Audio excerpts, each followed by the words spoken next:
तो चलिए आज एक बहुत ही दिलचस्प और थोड़ी चिंताजनक बात करते हैं। जी। हिमाचल प्रदेश में ना ये साइबर अपराधी कुछ नया तरीका अपना रहे हैं। हाँ, बिल्कुल।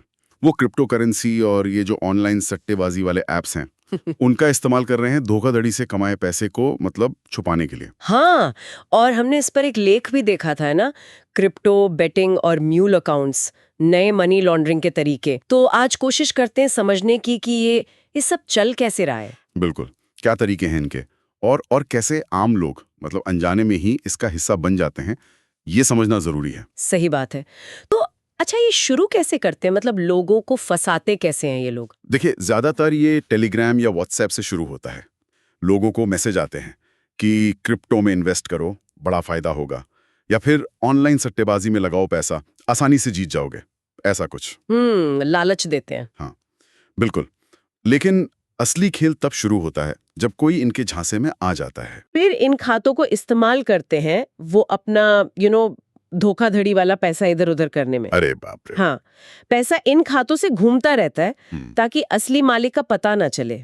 मतलब अपना ही बैंक अकाउंट अपने खिलाफ इस्तेमाल हो सकता है। अनजाने में। बिल्कुल। और ऐसा एक मामला सामने भी आया था। हाँ, बताइए ना उसके बारे में। एक लड़का था, उसने एक ऐप पर अपनी क्रिप्टो बेची। ठीक। उसे करीब 2.5 लाख रुपए मिले भी, अकाउंट में आ गए। अच्छा। लेकिन दिक्कत ये हुई कि वो पैसा जिस अकाउंट से आया था ना, वो किसी फ्रॉड केस से जुड़ा हुआ था। ओहो।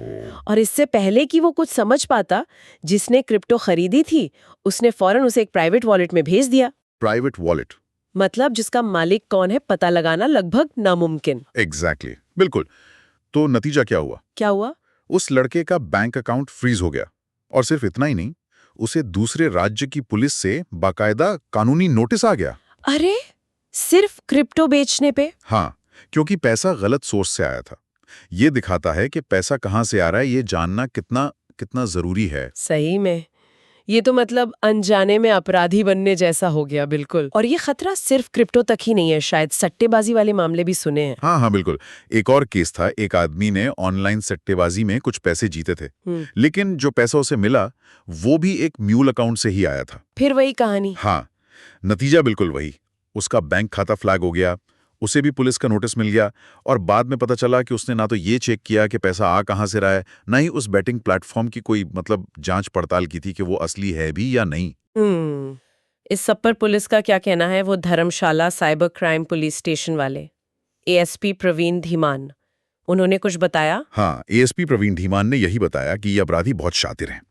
वो पैसे के असली मालिक को छिपाने के लिए पैसे को कई सारे नॉन वेरीफाइड मतलब गैर सत्यापित खातों से घुमाते हैं, परत दर परत। अच्छा, लेयर्स बनाते हैं। हाँ, ताकि निशान मिट जाएं, और फिर आखिर में उस पैसे को या तो क्रिप्टो खरीदने में लगा देते हैं या फिर सट्टेबाजी में। और ये जो प्राइवेट वॉलेट्स हैं और गुमनाम डिजिटल लेन देन, इनसे तो जांच और भी मुश्किल हो जाती है। तो मतलब निचोड़ ये है कि सिर्फ पैसा मिलना ही काफी नहीं है, ये जानना बहुत ज्यादा जरूरी है कि वो पैसा आ कहां से रहा है, वरना लेने के देने पड़ सकते हैं। निश्चित रूप से, बिल्कुल। क्योंकि देखिए, कानूनी तौर पर पैसा आपके वेरीफाइड खाते में आया है, तो पहली जवाबदेही आपकी ही बन जाती है, भले ही आप निर्दोष हों।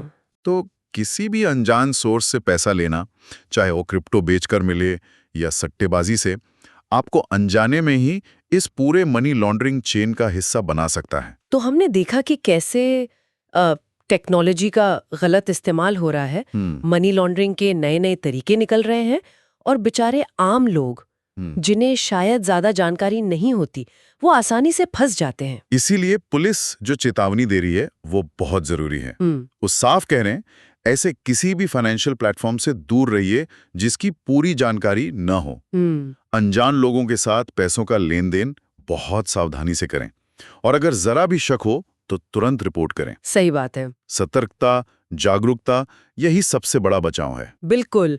और जाते जाते एक सवाल मेरे मन में आ रहा है, जैसे जैसे हमारी दुनिया और डिजिटल होती जा रही है, तेजी से बदल रही है, तो क्या आपको लगता है कि हमारी जो व्यक्तिगत और वित्तीय सुरक्षा है, उसके लिए मौजूदा नियम कानून या तरीके इन नए और लगातार बदलते डिजिटल खतरों से निपटने के लिए काफी हैं? इस पर शायद हम सबको सोचने की जरूरत है।